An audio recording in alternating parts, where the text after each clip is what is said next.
Olá, sejam bem-vindos, bem-vindas para mais uma videoaula gravada.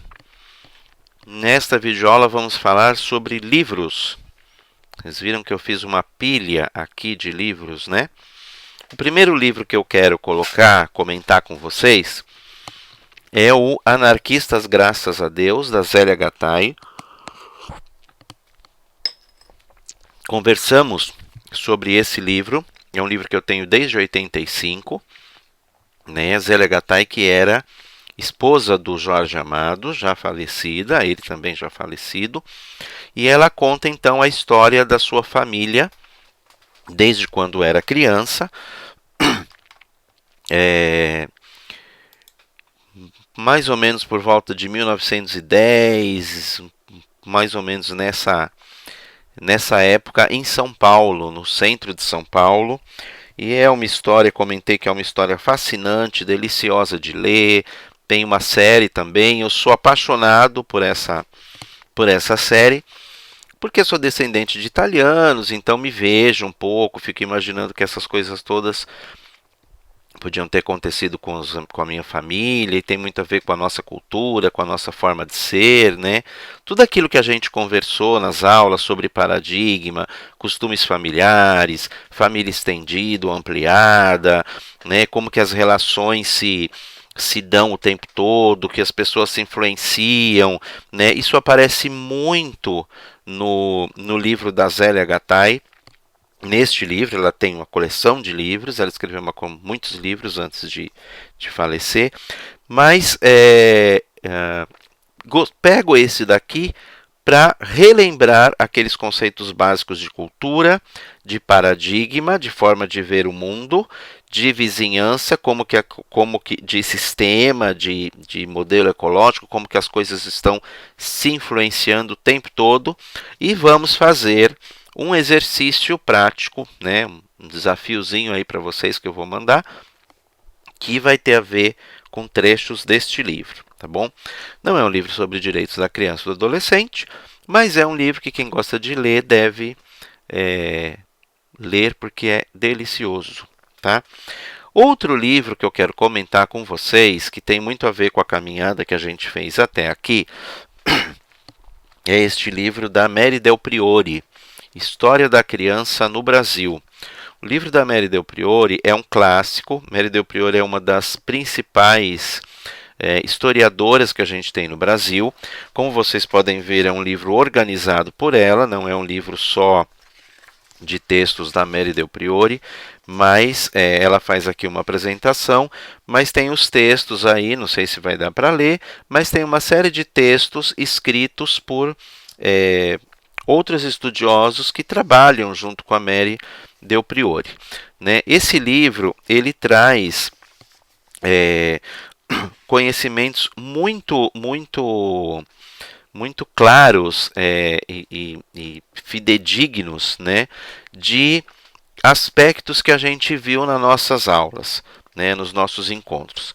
Então, se você lembrar, por exemplo, que eu comentei sobre a questão dos indígenas, dos escravos, né, como que as crianças foram usadas como força de trabalho e tal, e você pegar, por exemplo, o primeiro capítulo desse livro, você vai ver que ele fala de... Opa, não tá. A câmera deve ter dado um probleminha. Espera um pouquinho só. Vamos voltar para cá. Eu vou ligar e desligar a câmera de novo. E aí acredito que deve funcionar. Isso, a aula gravada tem essas coisas, né? A aula ao vivo também. Daria para editar, mas vamos lá. Um dos primeiros textos que aparece aqui é esse texto que fala da história marítima das crianças nas embarcações portuguesas do século XVI, ou seja, 1500. Eu gostaria de ler um trechinho bem curtinho, né, que reforça essas ideias todas que nós tivemos. Então ele diz assim, ó, é do Fábio Pestana Ramos, e ele diz assim: é de conhecimento geral que, apesar de o Brasil ter sido descoberto oficialmente em 1500, suas terras só começaram a ser povoadas a partir de 1530, né? Estou tentando um ângulo aqui que vocês consigam ver, talvez alguma coisa.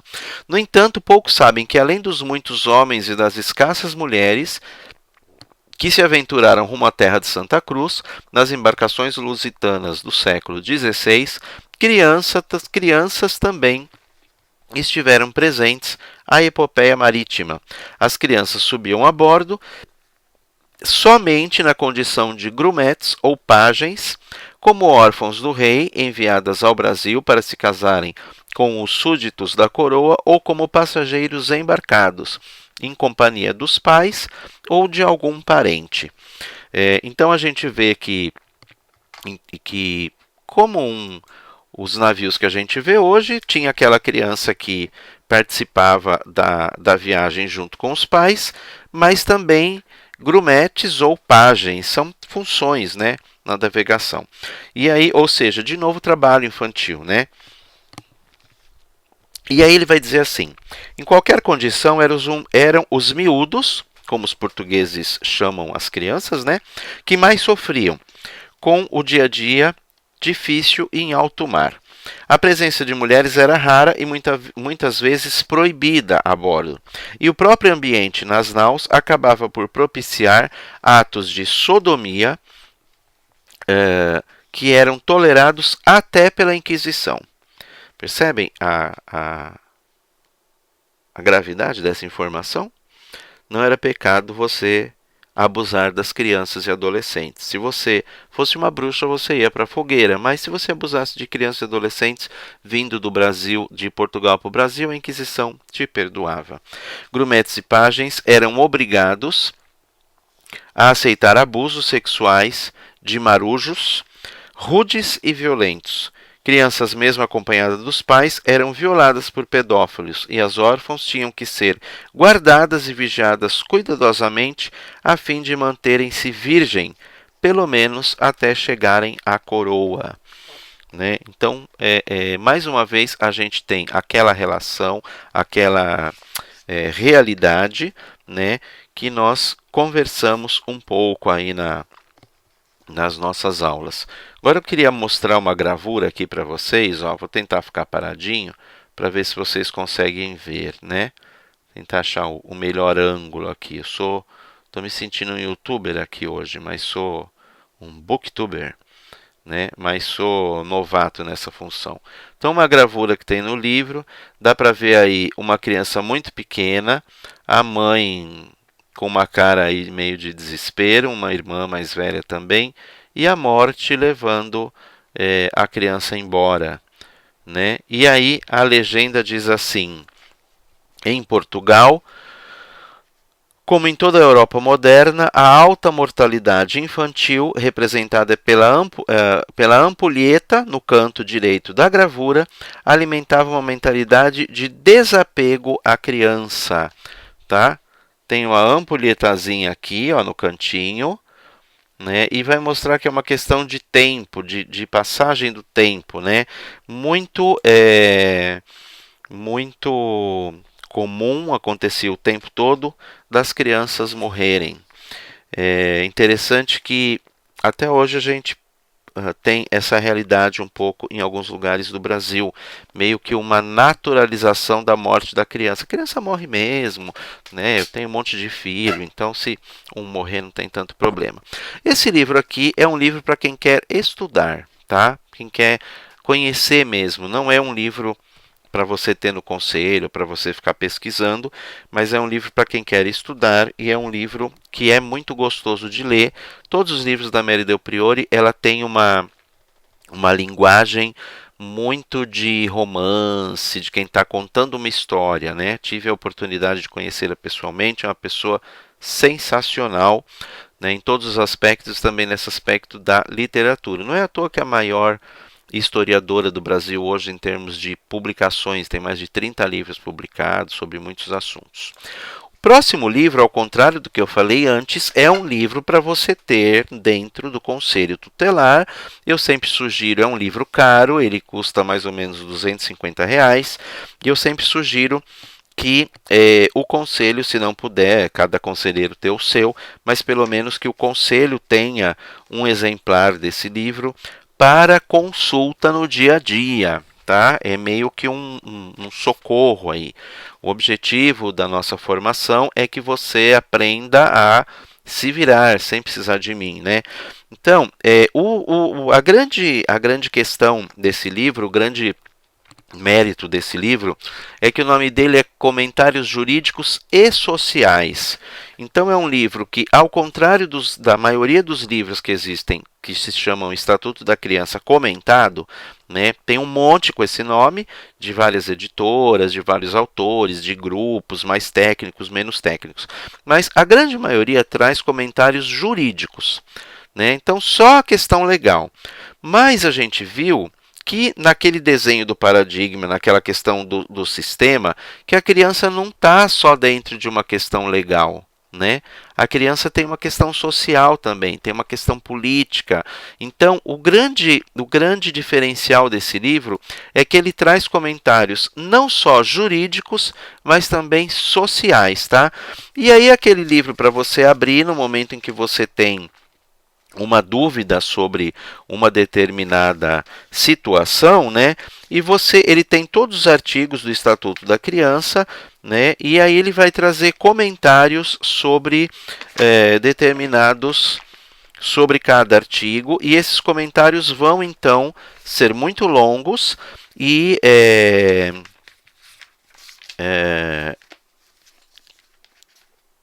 serem trabalhados de maneira a abordar não só a questão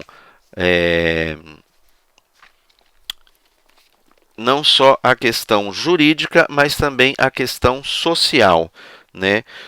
Vou pegar como um exemplo aqui, ó, vamos ver se dá para vocês verem, artigo 136, que fala das atribuições do Conselho Tutelar e diz que a atribuição do Conselho, entre as atribuições, está a atender e aconselhar os pais ou responsável, aplicando as medidas previstas no artigo 129, do inciso 1 ao inciso 7.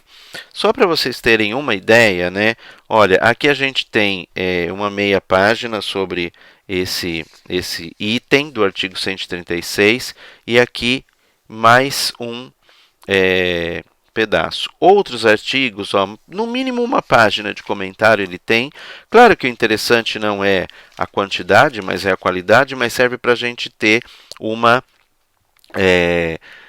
ideia, né? No item 11, para vocês terem uma ideia, ele faz uma introdução, coloca outras funções do Conselho Tutelar, jurisprudência, né? Olha, tudo isso daqui, né? O André Pascal está comentando aqui, né? Alguns comentários têm os trechos. Depois continua aqui, olha, muitas e muitas páginas. Uma outra aqui, a Rosemarie de Carvalho, que é da Universidade Federal do Rio Grande do Norte, tem um nomezinho aqui, para vocês entenderem que todas essas questões não são somente de cunho jurídico, de cunho legal, mas são também de cunho social. Então, não é um livro com linguagem de advogado, não é um livro só com linguagem jurídica, tá? Fundamental ter esse livro no conselho, é uma grande ajuda se você quer realmente ser um conselheiro, uma conselheira que vai a fundo no caso que você está atendendo, entende aquilo que você está fazendo, tá bom? Esse é um livro fundamental. O próximo livro que a gente vai ver, ao invés de se chamar Estatuto Comentado, ele chama Estatuto Anotado, né? Não é essa a grande diferença, mas eu conheço poucos que têm esse nome. E ele é assinado aqui por Munir Cury, Paulo Garrido e não lembro o nome do terceiro autor. Vamos achar aqui, peraí. Jurandir Norberto Marsura, né? Vamos ver se dá para ver aqui, cadê a câmera? Então, olha, Jurandir Norberto Marsura, Munir Cury e Paulo Afonso Garrido de Paula. Foram pessoas, essa minha edição é de 91, dá para ver? Bem velhinho já. Foram pessoas extremamente importantes na caminhada dos direitos da criança e do adolescente. que participaram, inclusive, da redação do Estatuto. Aí no meio do livro a gente acha essas lembrancinhas de quando a gente participava de conferências, etc. Por coincidência, essa foi a 4ª Conferência Municipal dos Direitos da Criança de Quadra, que eu fui participar a convite da nossa amiga Sildete. Mas de vez em quando eu acho no meio dos livros aí alguma coisa assim. A grande vantagem desse livro, eu não vou ficar lendo porque a gente já está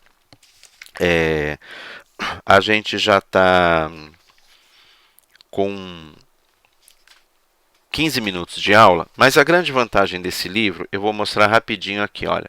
Disposições gerais da política de atendimento à criança, ele traz 2 artigos, 86 e 87, e na sequência ele coloca aqui, olha, ver o artigo 4º, no caso do próprio estatuto, parágrafo único, letra C. Ver os artigos 90, incisos 1 e 4, 101, incisos 2, 4, 6, 7, assim por diante, tá?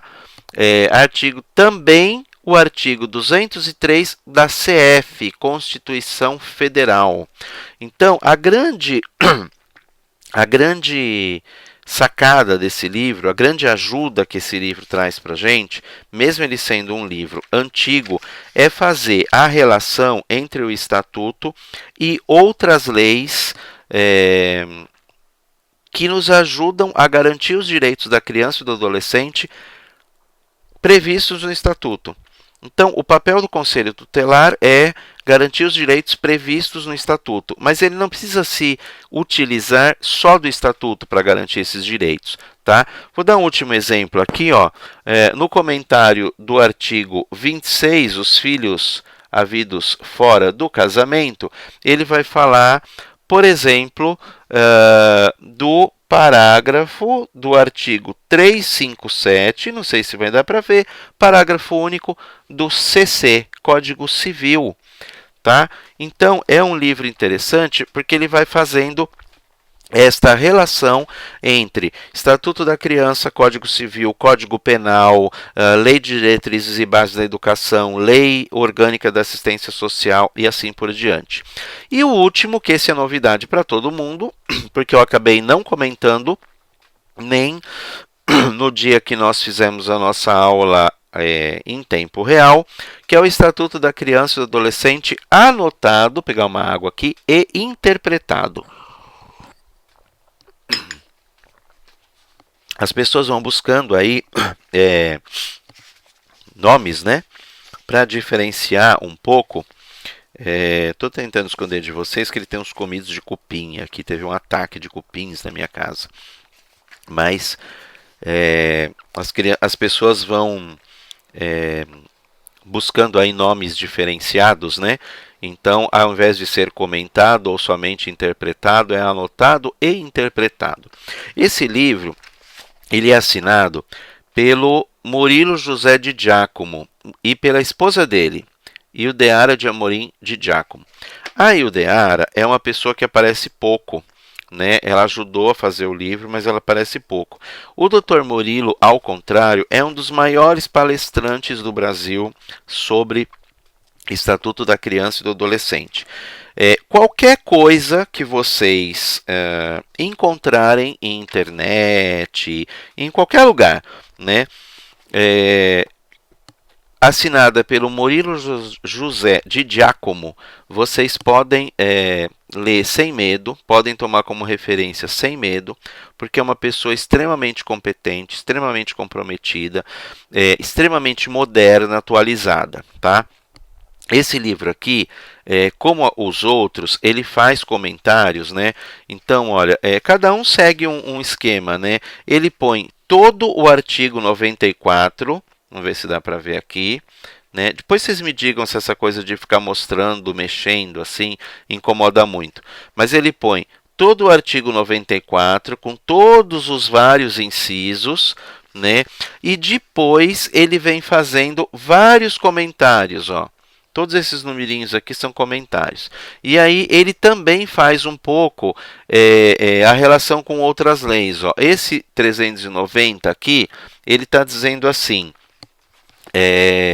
vide né? Veja, o artigo 124 do ECA, e regras mínimas das Nações Unidas para proteção de jovens privados de liberdade. Também a Resolução 46 do CONANDA, que regulamenta a execução de medidas socioeducativas, né? E também o SINASE, Sistema de Socioeducativo, um sistema próprio para lidar com adolescentes em conflito com a lei. A grande vantagem desse livro é que ele está super atualizado e disponível em PDF, de graça, doutor Murilo. Na época, eu não sei se ele ainda tem, na época a gente mandava um pedido, né? Esse meu é de 2009. Na época a gente mandava um pedido por e-mail e eles mandavam um livro impresso. Agora parece que eles não estão fazendo isso mais, porque o livro ficou muito famoso, né? Muita gente quer, mas ele está totalmente online em PDF. Eu vou mandar o link para vocês novamente. Acho que eu já coloquei no grupo, mas vou mandar novamente, tá bom? Então, aqui mais uma aula de 21 minutos, conversando um pouco sobre livros que são indicados ou fundamentais para a gente atuar como conselheiro tutelar. Mais uma vez, espero que vocês tenham gostado. Mais uma vez, façam críticas, sugestões, ou em particular, ou no grupo. Vamos falar, porque é trocando ideia, interagindo, que nem aquele sistema lá que nós vimos, que a gente cresce como pessoa. Ninguém cresce parado sozinho, tá bom? Um abraço, até a nossa próxima aula. Tchau, tchau.